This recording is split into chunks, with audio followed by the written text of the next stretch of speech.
Hi guys, Han here and welcome back superstars, or if this is your first time with me, hi, I'm Han. My pronouns are they, them. And today I'm here to present you guys with a somewhat simple question on the surface, but something that I have been mulling over for about a month now and I still have not found the answer to. And I'm gonna walk you through my thoughts about it, and then I want you guys to leave me your opinions at the end in the comments. So the question of the day is, what is K-pop?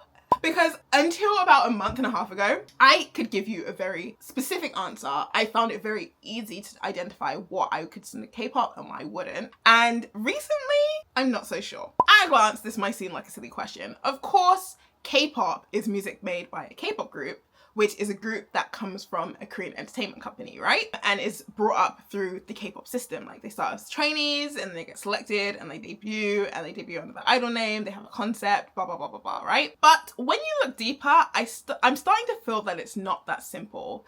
And I've been thinking about this a lot following the debut of Quartis. Now, for those of you who don't know me very well, or for those of you who just don't know, I've been a K-pop fan for almost 20 years. I joined the K-pop sphere in 2008 as a Cassiopeia. I was a big fan of TVXQ at that time, and I was, by extension, a Pink Blood, a fan of all SM artists, minus Soulja, but that's neither here nor there.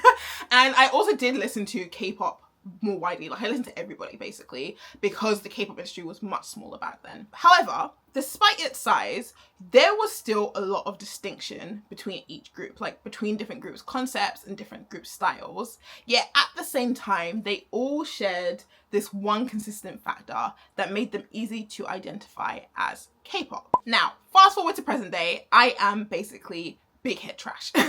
And by extension, casualista to most of HYBE's group, if not all of them. And I particularly have always been a fan, even pre-BTS, of groups produced by Bang Seok, and obviously all the groups prior to Quartis who came out of Big Hit Music or Big Hit Entertainment were under Bang Seok.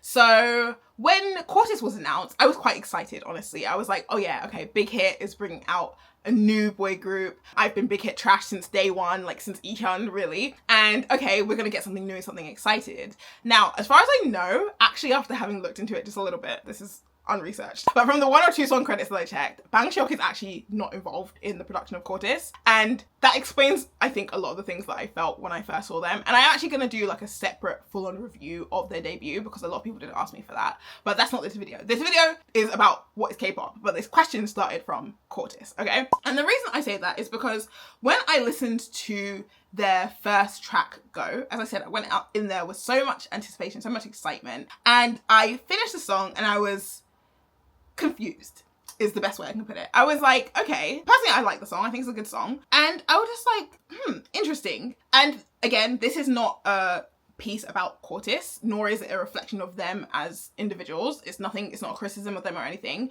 I'm just saying this is the starting point. And as I continue to listen to their songs, What You Want and Fashion, that confusion didn't go away. I continue to ask myself the same question. Why are these guys considered a K-pop group? And what makes this music K-pop?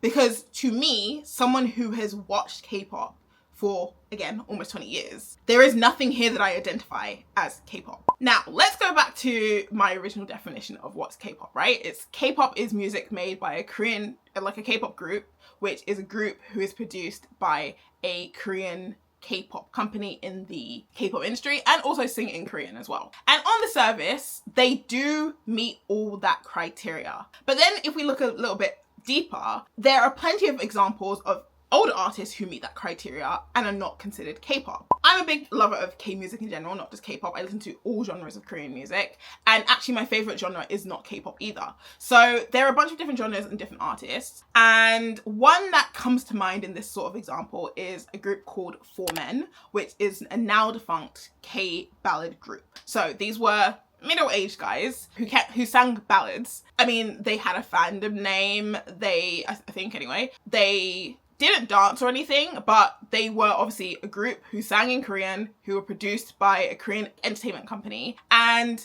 they were very clearly not K-pop, right? Because they were ballad singers. And so, okay, there's definition within genres, right? This is ballad and this is pop. But then I could easily compare them to 2AM, which was a K-pop group who also did primarily ballads. Now, they did have just pure ballads, they had pop ballads, and they had some songs which were more like electronic dance, and they did dance to some of those songs as well. So I guess one of the differentiations there is performance, but on the surface, their concept was a vocal K-pop group who made ballads. So if they make ballad music, but still there is something about that music that differentiates them from ballad singers and makes them closer to K-pop idols, what is that? So again, I thought about what is the difference between 4Men and 2AM. They dance sometimes, they're younger, I guess you could say they're more attractive, and even though they sing the same genre of music, there is something about 2AM's sound that just leans more K-pop, right? But again, not all of these things can be consistent across K-pop groups. So age, I'm not saying you have to be young to be a K-pop idol. I said I was a Cassiopeia, I was a TVXQ fan. These guys are now pushing 40 and they are still considered K-pop idols. So clearly age is not the problem. I'm not saying you have to be attractive to be a K-pop idol. Of course, most K-pop idols are. By Korean standards, there are a few who aren't attractive, but they have other talents.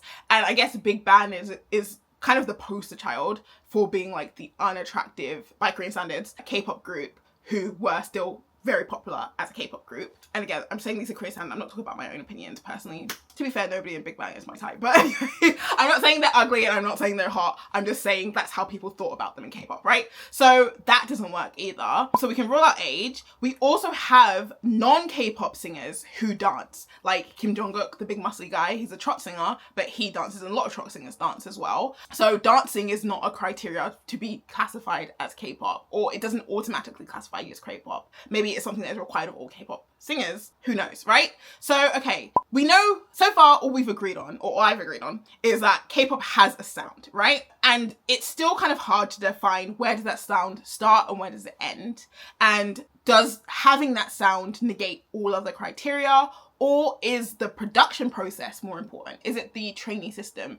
Is it the debut and things like that? But then again, we have examples of artists who fit that mold but are not considered K-pop, or started as K-pop artists and are no longer K-pop artists. And I think the examples that come to mind for me are BTS and Katseye. In BTS's case, they started as a K-pop group. They went through the training system, they debuted as a K-pop group, they promoted as a K-pop group, they made K-pop music.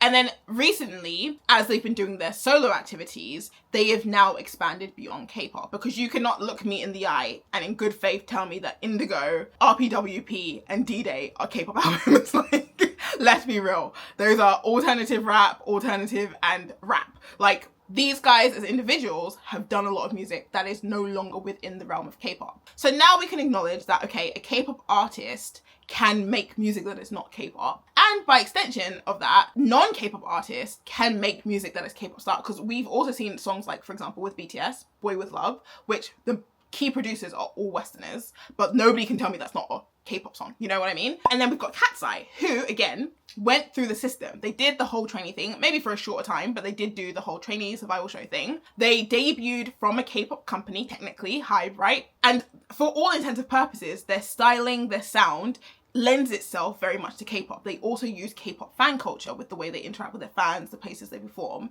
And they do promotions in Korea, although Korea is not the core of their promotional schedules, if that makes sense. So they've been on like Inkai or something like that, but they perform primarily in America first, and then they stop by Korea, as opposed to performing primarily in Korea and then stopping by America. So there was a lot of conversations, is Katseye, K-pop and all this stuff, but Katseye themselves have said, we do not identify as a K-pop group. So again, we've got this problem of, okay, it's not the training system, it's not the production, it's not the styling, it's not even the dancing, it's not the sound, because I think a lot of Katseye songs sound like K-pop, but they're not a K-pop group. So again, what is K-pop? And I think also good comparison with Katseye is Black Swan, where a lot of people say Katseye is not K-pop because they're not Korean as well, which I personally don't agree with that sentiment. There have been non-Koreans in K-pop groups for as long as K-pop has existed, literally since the start of second generation, as far as I know. And I don't think a group has to have like a quota of like how many members are Korean or how many members are foreigners to be considered a K-pop group. Black Swan is a great example of a group that's had 1,000,001 member changes. And as far as I know, as of current day, they don't have any Korean members, as far as I know. But nobody would dispute that they are a K-pop group. They sing in Korea, Korean, they promote in Korea, etc, etc, etc. So again, we've ruled out the production, we've ruled out the training, we've ruled out the styling, we've ruled out the genre, but we've still kind of acknowledged that there's a sound that makes something K-pop, right? So how do we define that sound? Back in the day, I feel like I could just look at a group or hear a song for a few seconds and be like, oh yeah, this is K-pop, right? But I feel like these days that's so much harder. And of course, I'm also going to acknowledge the fact that K-pop is evolving. It's constantly changing, and it has to change. That's what music is. That's what trends are, right? K-pop was modeled after 90s and early noughties black musicians in America. TLC, Destiny's Child, even Tupac, like Sotaeji, who is considered the father of K-pop, was a hip-hop artist first and foremost, but he added this Korean element that lent itself to defining the difference between American hip-hop and this Korean reimagining of hip-hop, which was then at that time defined as K-pop. And we saw in first generation groups that they really modeled themselves after Destiny's Child, TLC, Pussycat Dolls, Atomic Kitten, like that kind of powerful girl groups and boy groups as well, NSYNC, Backstreet Boys, who danced and sang a lot of love ballads. Like almost all songs at that time were love songs. And then as we moved into second generation, we started to see more of a focus on, less so on the performance side. Like I feel like dance was really important at the first generation, and we started to see more of a shift to vocals. And this is where you started to have positions. You had the center, who was the best looking, you had the dancers, you had the vocalists. And what it was is, again, this kind of like romanticization or perfectionism, and this kind of like selling this fantasy of these ideal partners, boys and girls, boyfriends and girlfriends, right? And this is where we started to see really an emphasis on the visuals of K-pop. And I feel that's when K-pop visuals kind of was at their height in terms of not just the idols, not even the idols rather, but like more so like the production of the stage outfits and the sets and things like that. In third generation, we started to see a pull away from like this view of perfection. We wanted more input from the artists into their artistry. We wanted idols who were good musicians. We wanted people to write their own songs or to have incredible vocals. You had to be the best at whatever you were known for, right? And I saw that we also started to see less love songs, and we saw people tackling more of their personal thoughts and feelings about life or their values and things like that as well. BTS is a great example of that. Glam was a good example of that. I'm trying to think who else I listened to at that time. The thing is, a lot of third generation groups have died out, especially boy groups, because I primarily listen to boy groups, so I can't think of other examples, sorry. But like, that's what we started to see. And then in fourth generation, we saw a real push for the self-production like kind of artists, which I will personally say, and I will say this a million times and I will always hold this true, I do think it's great that idols are trying to be more self-produced, but I don't think something is good just because it's self-produced. Like, we still have to be able to judge the quality of the music, of the production. Just because I wrote a song doesn't mean it's a good song, you know what I mean? That's just my opinion anyway. And I don't think there's anything wrong with saying I like it even though it's trash. I don't think there's anything wrong with saying even though you wrote it, it's trash. And I don't think there's anything wrong with idols receiving songs and performing them very well and just being good performers. Not everybody is an artist, not everybody is a songwriter. That doesn't mean you're not a good musician. I feel like that kind of push to all be singer-songwriters is very much following the American music trend, which is what K-pop does as well. And that's, we also saw a big change in like the sound of K-pop. K-pop in the noughties and like the 2010s was more R&B influenced, I would say, whereas nowadays K-pop is very hip-hop and EDM influence, like electronic dance music influence, right? And I think we're also seeing like another change in the sound of K-pop now. I can't tell you what that is because I don't listen to enough English music to be able to tell you what they're modeling. I've seen people say Travis Scott. I don't think I've ever heard a Travis Scott song, or if I have, I don't know it's a Travis Scott song, so I'm sorry. I'm just being real with you guys. I've listened to like Korean music primarily for like the last 18 years, so I don't have a clue. But I've seen that comparison being made. And of course there is this huge question of, is K-pop becoming westernized? Now, I personally would say K-pop has always been westernized because it's always been modeled after Western music. It's about how much of a spin do they put on that. And I will say in Cortez's case, this is what I'm seeing as like where they've started to lose that Koreanness. Like, I'm not feeling the Korean input, the Korean take on this existing genre, on this existing sound. And that is what's making me feel like I don't know what K-pop is. Even visually as well, K-pop music videos have always been very bright, very camp, and I saw a great video where someone was talking about, I'll see if I can find this for you guys. I think I might have saved it. But I saw a great video where someone was talking about how stage outfits have gotten so boring. Oh my goodness. Stage outfits have gotten so boring in recent years of K-pop. And I remember one of the things that attracted me to K-pop at first was actually, beyond the music, was the stage outfits. At the time, I was very interested in fashion and I was learning how to sew, and I actually ran my own fashion brand. And I always like enjoyed the daydream, like the Lulu fantasy of being a costume designer for K-pop idols, because I thought they looked so intricate and so interesting. And these days, it's almost like elevated streetwear, if that. I think a great example that I could say from Idol I actually like is TXT's last album, The Star Chapter Together. And in that, one of their concepts was them wearing what I can only describe as the catalogue of Kanye's fashion brand. You know, the brand he made like all those years ago? Like, the minute I saw it, I was like, what the fuck is this?